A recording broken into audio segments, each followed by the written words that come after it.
முதல் காட்சியானது பிப்ரவரி மாதம் 11ஆம் தேதி வியாழனன்று நடைபெற்றது.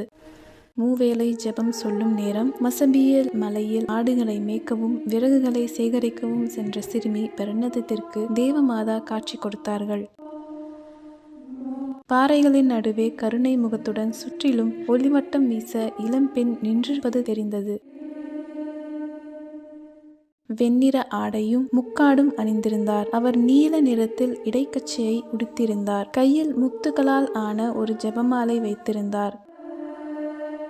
அவரது காலடியில் காட்டு ரோஜா செடிகள் காணப்பட்டன. அவர் கைகளை கூப்பி வானத்தை நோக்கியவாறு இருந்தார்.